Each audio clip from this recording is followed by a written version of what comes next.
A man who's been a part of these deals, though, joins me now. He's senior White House counselor for trade and manufacturing. It is Peter Navarro. Peter, it's great to have you here on the Will Cain Show. Congratulations. The internet is ablaze. The internet's ablaze that Trump's tariffs are so valuable and in effect that now even popes are made in America. Let me give you the bigger picture here. 80 years ago, the UK troops and American troops walked hand in hand and liberated Europe. And it's symbolic that the liberation from the trade war that's being waged against America starts today with this great deal between the UK and the United States. There's going to be a lot of these to come. Trust in Trump. He promised you that he would do this kind of thing.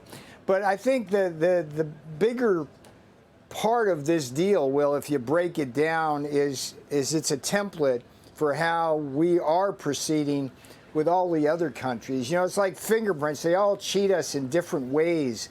So you have to attack their higher tariffs, the non-tariff barriers, which in many ways are the worst part of the whole problem, the digital taxes, and all of this IP theft and all of that. So this is a good deal. Well, I want to make one small correction there so this doesn't take on a life of its own. We're not getting rid of all tariffs on steel and aluminum. There will be an alternate agreement that we're hashing out. The Brits are going to be very happy with that, but that's not what we're doing.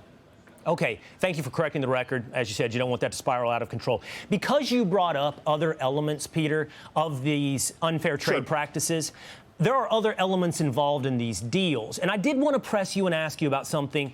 You know, about a week ago on the show, Winston Marshall, he's a musician, Peter. I don't know if you're familiar with him, but he was in the Mumford & Sons band. It. Yeah, sure. Yeah. He came on the show and he said, I'm worried. You know, J.D. Vance has said that we have to defend Western civilization. As part of that, we have to defend free speech. And that should be part of negotiations with the UK.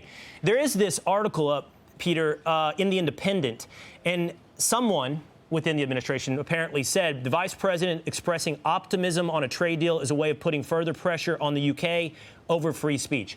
No free speech, no deal. I feel obligated, as I told Winston Marshall that day, that I would bring it up. He's certainly concerned as a Brit about free speech, and he hopes we press Britain on free speech. So have we made a deal but not required them to adhere to free speech? Absolutely not. So let me give you a new definition, too, of free speech, Will Cain. Free speech is when anybody talks to a journalist and they actually reveal their name. Okay? If these anonymous but he has leakers, talked about it, though. I am so tired of that. But the vice president. But no, I hear that. But the vice president has talked about the importance of free speech. We're not giving up free. Yeah, come on. We are the cradle of democracy here. And one of the verticals we have is the digital tax. What's that? That's the tax they're arbitrarily putting on who? All our big social media companies, which basically are the way which a lot of people are able to exercise their First Amendment rights, particularly now in a post-Biden world. So no. Be calm on that, Mumford & Sons. I'll listen to your little music tonight in honor of you. But we got that calmed down. But look, this is a good deal. One thing I appreciate, farmers are particularly happy here today. Yeah. And one thing I appreciate is the job of the administration is to serve Americans first. But we are defenders of Western civilization. We'd love to see Germany and the UK adhere to the same principles. But we do look out for America first. Last question, Peter, and you said it's the first. Sure. Can you give me an indication when and who will we also be seeking deals with very, very soon? That's always the question today. Let me tell you more about process. I guarantee you there's going to be other deals quickly, you know, whether UK, Australia, whoever it is, we're talking. But the way this works, right across the street, the United States Trade Representative, Jameson Greer, has a calendar. And I looked at it today. It goes out to July.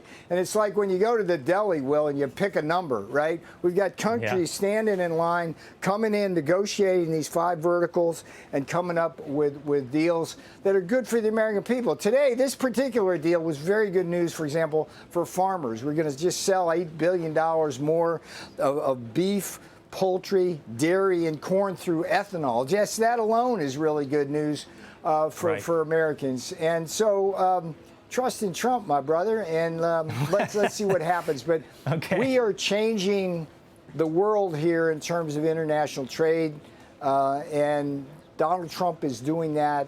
That's going to be his legacy. And I don't think anybody expects that Among to many happen other things. overnight. Among many other things. Peter Navarro, always great to see you. Thanks for being on the show. VE Day. Will, my fiance loves your show. Just wanted to give her a shout out. Thank you so much, Peter. We'll see you next time.